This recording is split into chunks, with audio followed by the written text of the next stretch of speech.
Hi, I'm Tisha Copeland at Not Your Mama's Quilt Store in Plano, Texas, and I want to show you how easy it is to do foundation paper piecing. Foundation paper piecing. So come with me, let me show you the supplies you need.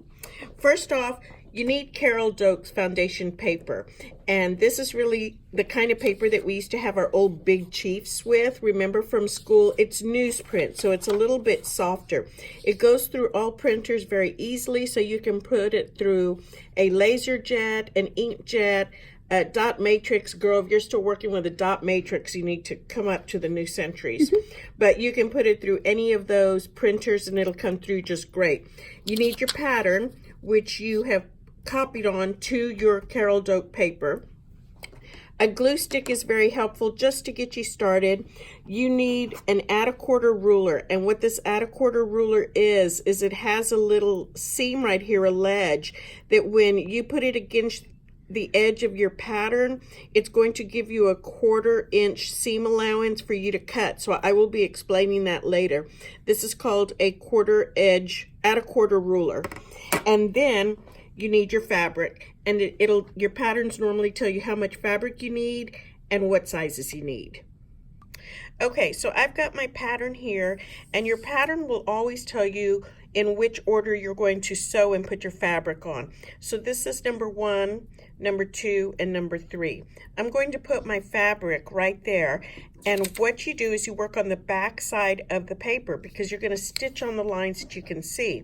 So I want to turn the paper over and put my fabric right over that area that it's going to cover. And you can look at it up through the light to see if it's got all your pieces covered, all your lines covered, and it does. So I'm going to just put a little spot of glue right here to hold it down. It just keeps it from wiggling around for me, and I don't have to work so hard at keeping it in place. The next thing I'm going to do is right here, I'm going to sew my next piece on to piece 2. So what I like to do is go ahead and trim it off so I can already see where my seam allowance is.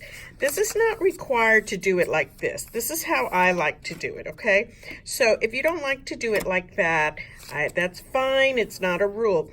What you do is you fold it back on the line where you're going to sew on your seam line, and if you have the 1/2 quarter plus ruler, it has a little slanted edge that makes it kind of sharp. Fold it right back right there. Now you take the other side that has that 1/4 inch ledge, and you just put it on the fabric, and you can cut it. You can see where it stops on the edge of the pattern. That's going to give me my 1/4 allowance. So I'm going to cut that off, okay? So see where it cut off my 1/4 inch, leaving me an allowance? This is what it looks like on the back side. This is the front side. So what I have to do now is I'm going to sew this piece on, which is going to be my newsprint, just like this. And I know where to go ahead and put it on because I've already trimmed the edge. So just like you do your regular sewing, you're going to put right sides together like this. Okay? If I want to see if I'm in the right area, I can bend it backwards to see if I'm totally covered in the area, and it looks like I am. So if I'm going to hold it right there in that place, all I have to do is put a little dot of glue right there. That'll come off, and we're going to take this to the sewing machine now so we can sew it right there. So when I'm ready to sew, I'm going to start off the line and go ahead and sew all the way across. Now, if you're stitching with a 2.5 stitch length, you may want to decrease it to a 2 or a 1.8. That's just because you're perforating the paper while you're stitching, and when you go to tear the paper off, you want to be sure that it's not tearing your fabric and your seams up. So I've stitched right on that line from 1 to 2. You can see that here. Let me turn it around. From 1 to 2, I stitched right on the line, and I gave myself a 1/4 inch seam allowance right there. So now I'm going to, that's glued. So now I'm good right there. I have to go do the other side. So now what we're going to do right here is iron this down because we want to get a really nice crisp fold. So we can just take it, iron it right down like that. And we've got that really nice fold. Next thing we're going to do is add on the other side. Okay, so we're ready to sew on part 3 now. I'm going to again put my ruler down right here, and right on the crease line or the stitch line, take this, fold it backwards like so. If it gets stuck where you stitched before, don't worry, just pull it off of the paper, just gently pull it down. It's okay if the paper tears, no big deal. So I'm just going to take that like that. I have folded it right on the stitch line. See right there? Now I'm going to use my add a quarter ruler again. Come right up to the edge right there. Put it on the edge. And take this. Cut it off. And you see, I'm working with the back of the fabric, right? And this is the pattern side. This is the front of my pattern. So now that I've cut that off, I'm going to get my next piece of fabric, just like you normally do, right sides together. Your fabrics go right sides together.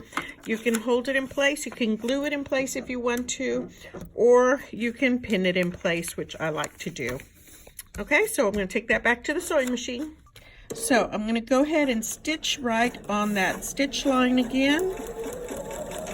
Here we go.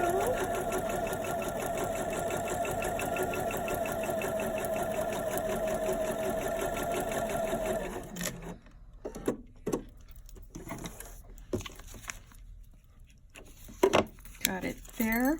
And you can see, oh, you know what's fun about foundation paper piecing? Look at those gorgeous points you get on there, how perfect it is.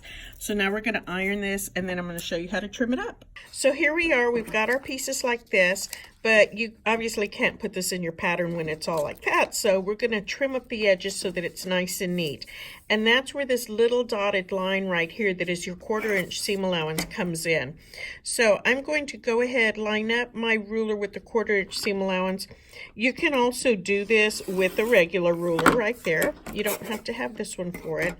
It's just the one that I had right here in my hands.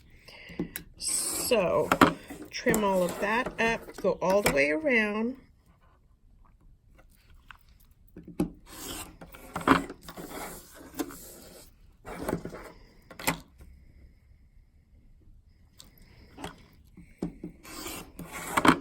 I've got all that done. 1/4 inch seam allowance all the way around because I'm going to stitch on the solid lines again when I go put this together. There's my block. It's got a perfect little point right there. It is gorgeous. Now, when I'm ready to take this paper off, all I do is fold it where I perforated it and stitched. It's going to come off very easily. I'm going to fold it on both edges. And then all I'm going to do is pull it off gently. Okay? Pull this up. If I sometimes feel like it's going to pull my stitches out, I'll just hold my finger down on the seam, kind of where the excess fabric is. Well, that's got the glue on there. And press this into place, and then go ahead and pull it off. And get this one also. And you can take off any little bits like that.